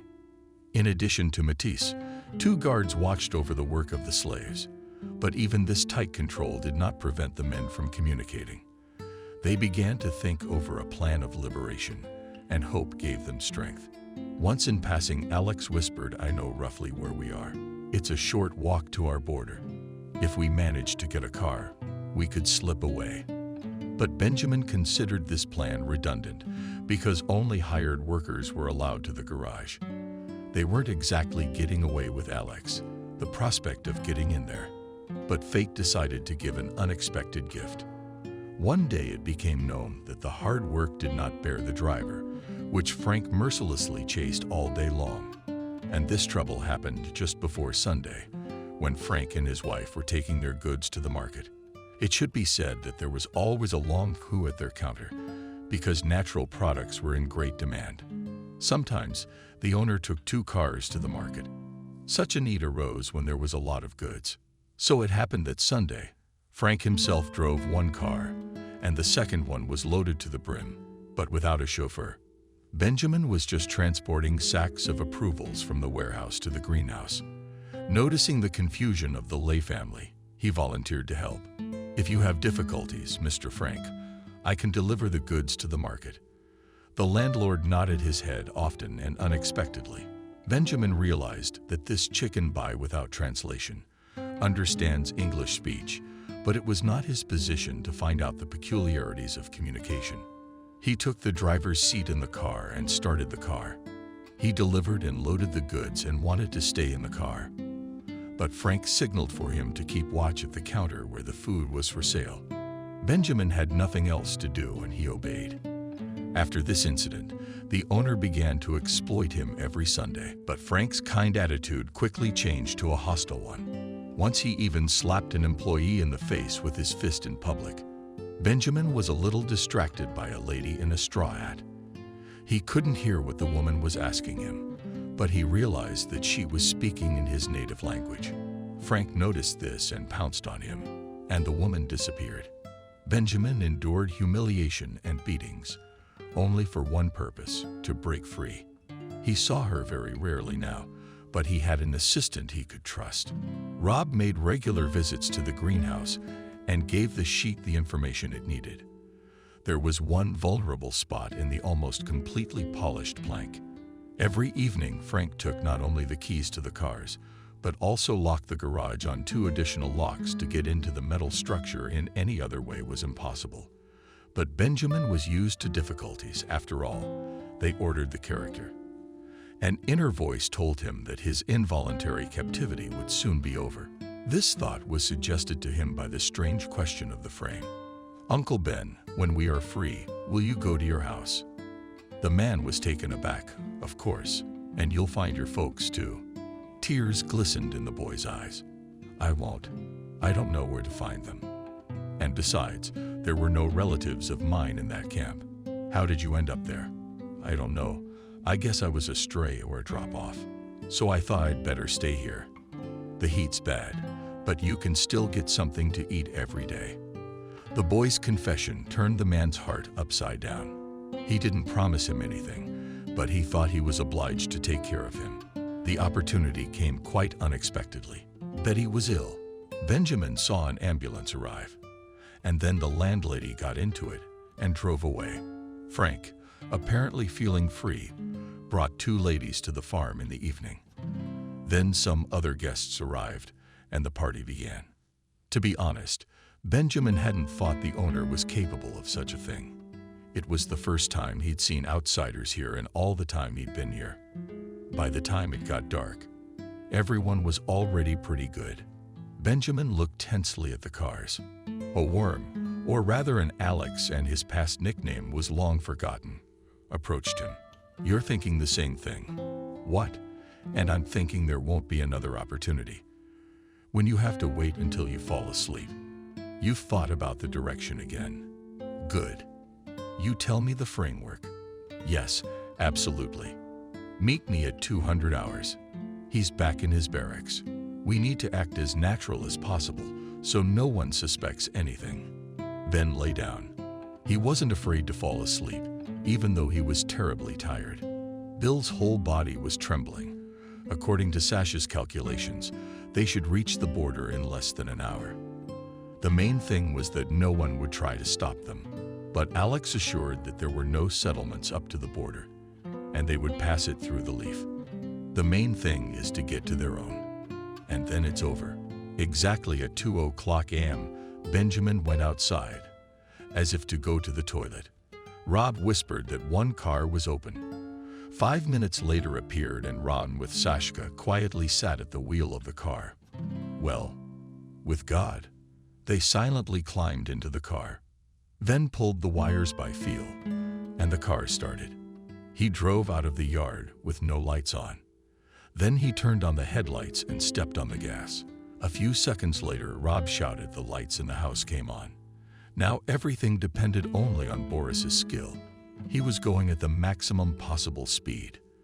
The car was shaking and tossing. Roads this something could be called only remotely.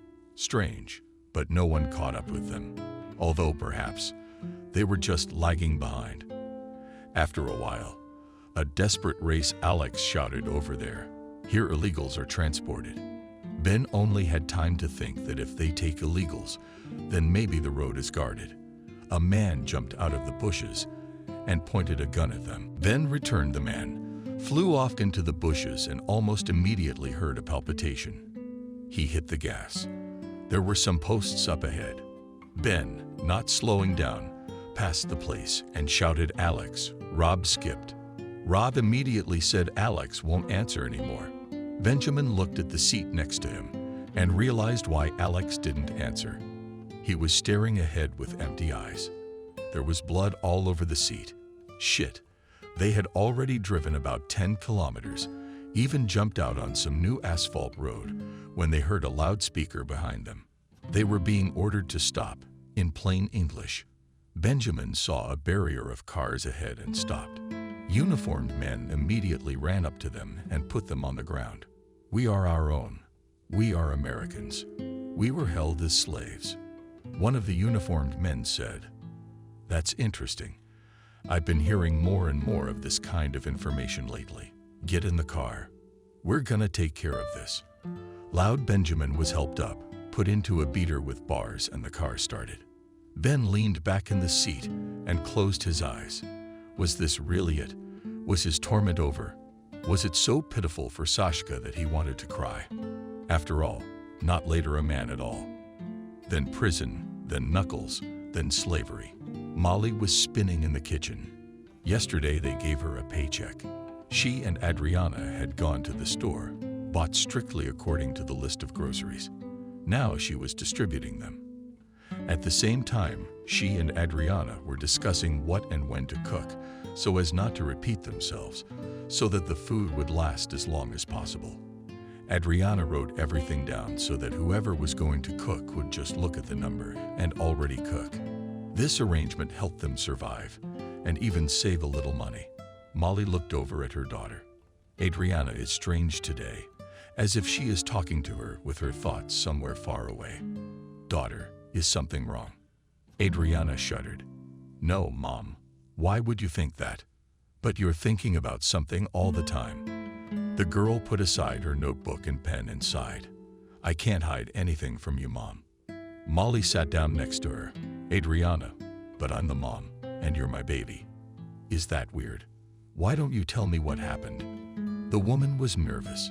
Not enough trouble in the family. Did something happen to her daughter too? Adriana spoke. "You see, Mom, at university I was courted by a guy called James. He was a year older than me. And then I left, and of course I didn't leave him any coordinates. I didn't think we were going anywhere. Why would he want me with my problems?" Molly sighed. "Here it begins." And the girl continued. "But he was stubborn. He was looking for me. He found me." And Adriana looked fearfully at her mother. "Mom, he wants us to get married, you know. He wants to come to visit, to meet you." Molly smiled. "What are you afraid of?" "Mom, I don't know. What if he sees that we live poorly and doesn't want to see me anymore? Molly sighed. You will want to see him. After that, Adriana stretched out. No, of course not. Do you think we should give it a try? Call your James. I'll set it up. Go to the parlor. Take it from there. You make the stuffing while you're at it. Have him come over around 8 o'clock tonight. That's when the boys will be here. Let him meet them all at once. Adriana blushed. Mom, I'm so worried for some reason. Molly put her arms around her and held her close. It's okay, daughter. Mommy, what about Daddy? We're gonna find Daddy. I can feel it. That evening, everyone in the house was in high spirits. Even Ben and Jack were in a good mood, trying not to yell, not to fight. It had been a long time since we'd had such an atmosphere. James turned out to be a tall, athletic-looking young man.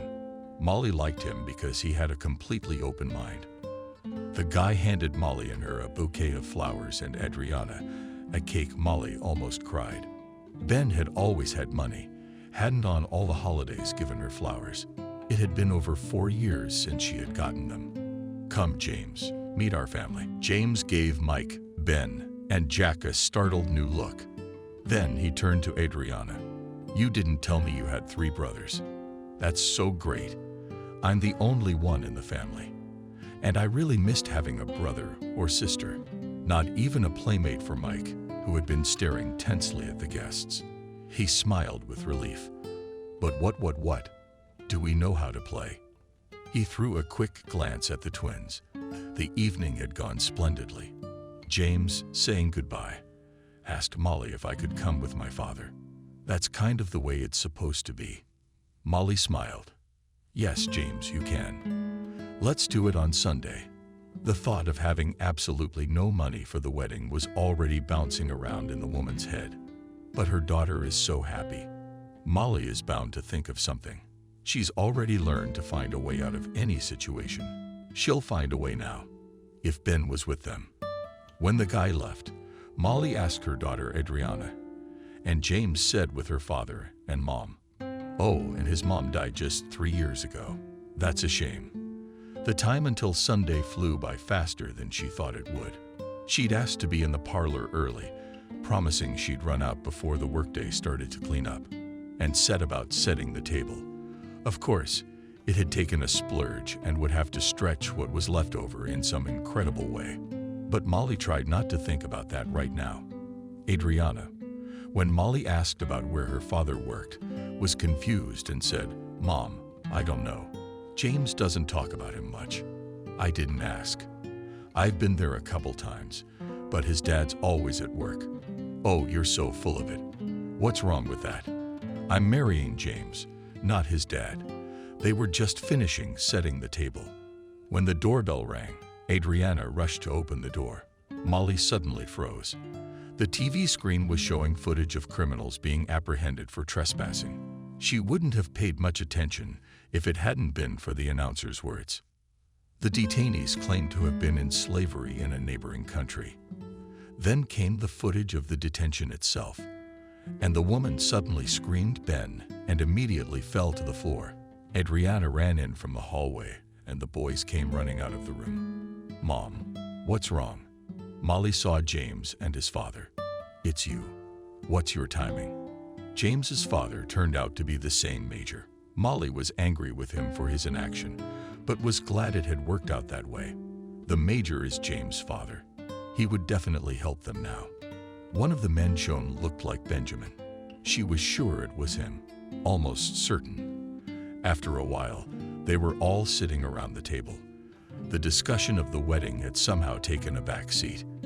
Adriana was pacing around the room, and Molly was staring at one point.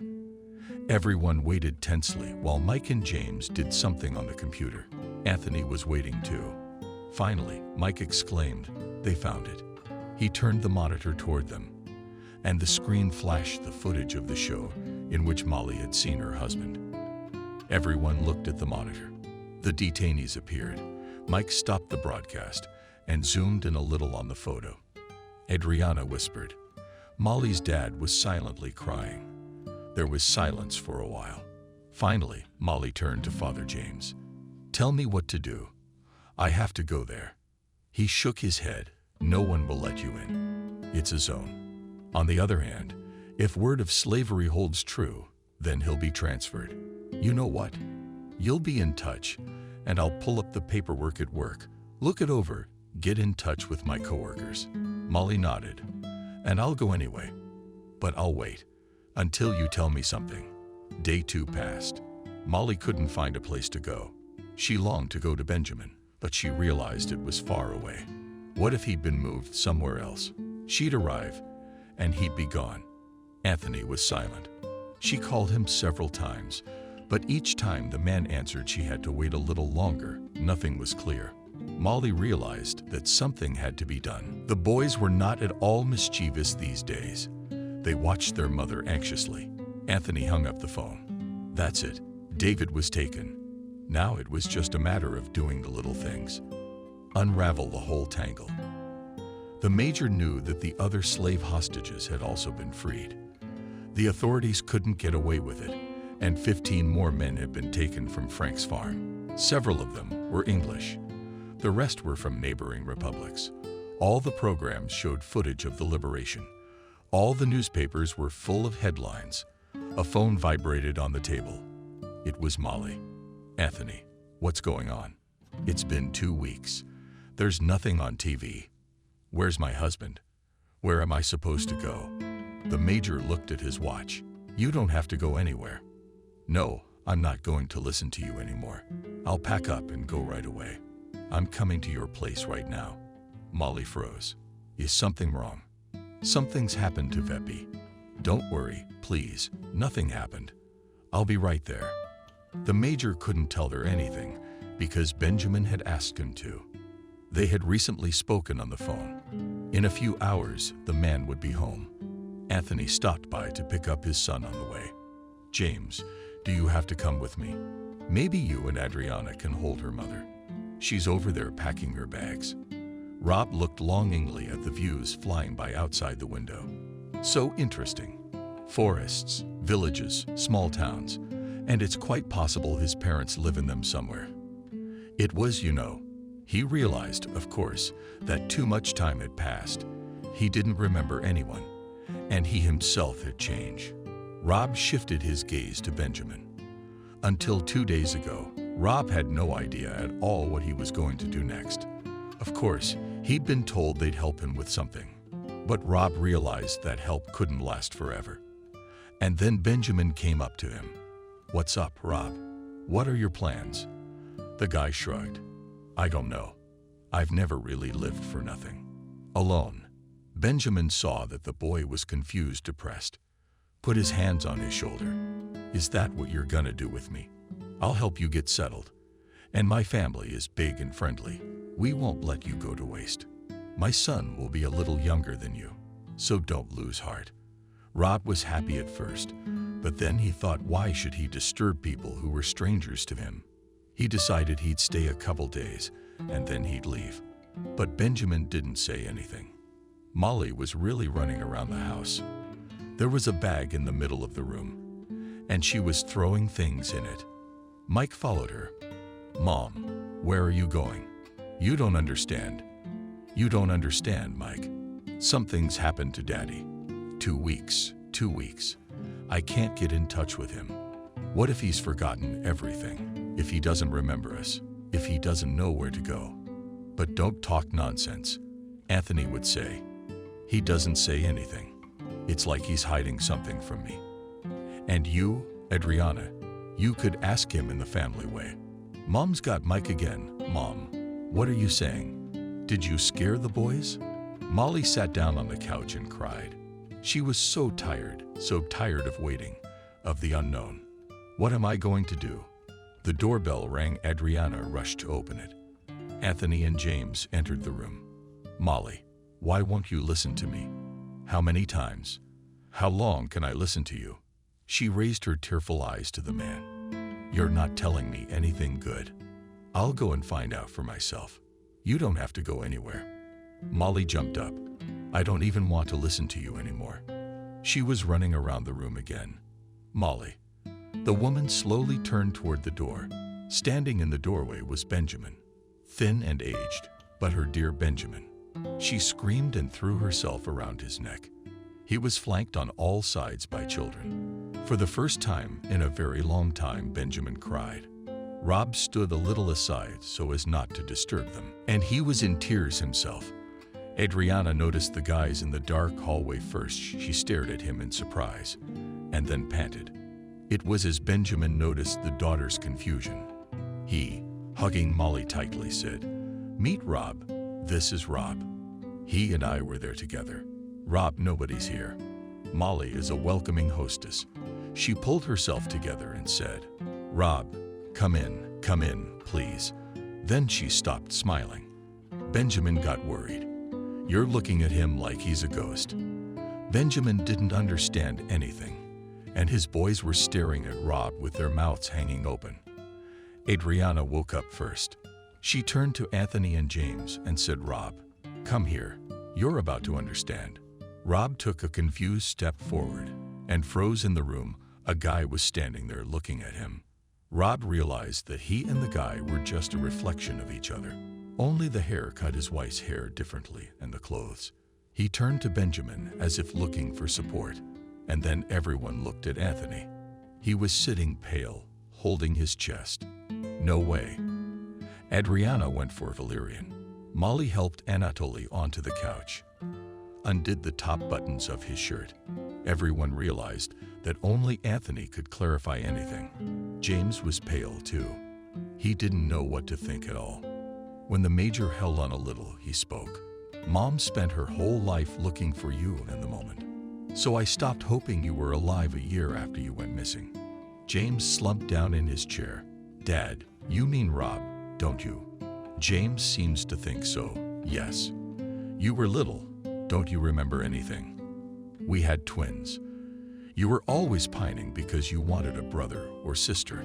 Actually, you were pining for your soulmate. They say twins can't be separated. It happened when you were 3. We were walking in the park. I went out to get a drink, and you kept running away from your mother. While she was catching you, your brother was running away. At some point, she turned around. Was your name Andrew?" "Andrew, no. I was already on the force then, and I couldn't do anything." Mom blamed her whole life, blamed herself, and she was quietly going crazy. She couldn't take it. Her heart stopped beating. 3 years ago, the longing ate it away. There was silence in the room. Ron couldn't even speak. "So it turns out he has a family after all," Anthony continued. "After 3 years, we moved to another city. But I was still always trying to do something. It was just so hard on my mom. She spent all her time in that park. I was afraid of losing her." Anthony stood up, walked over to Rob. He stared at him for a long moment, then hugged him tightly. A second later, James came up to them. There they stood, the 3 of them hugging each other and all 3 of them crying. Anthony turned to Molly and Benjamin. "You'll have to excuse us. We'll go and get our son and go. There's a lot to do now. We have to do the paperwork, rebuild the investigation, reopen. We'll go." Molly nodded, and the major took Rob's hand firmly in his. "Well, Sonny home. It's been 6 months. Mommy's daddy. How I smiled at you. Benjamin, you're the most beautiful girl in the whole world." Molly stood hugging her husband and admiring her daughter too.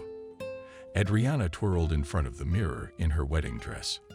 Benjamin had been heavily compensated, and he said his daughter would have the real fancy wedding. Helen literally burst into the room. "Adriana's friend and a witness at the wedding. All your neighbors are gathered at the driveway, and they're going to ransom Adriana." Benjamin laughed. "Well, that's good. My daughter is worth a lot." Adriana got worried. She should call, warn them. But Helen snorted. "Why not? Let them work it out for themselves." Benjamin laughed. "Don't worry. Rob would fool any crowd that way. Not only will they let them through, but they'll pay for it." Helen blushed, which did not escape Molly's gaze. She threw an understanding look at her husband, and gave him a gentle push. Something tells me another wedding is just around the corner. Helen heard Molly's words and became a whole new person. There was no telling how the conversation would have ended, but the boys came running into the apartment.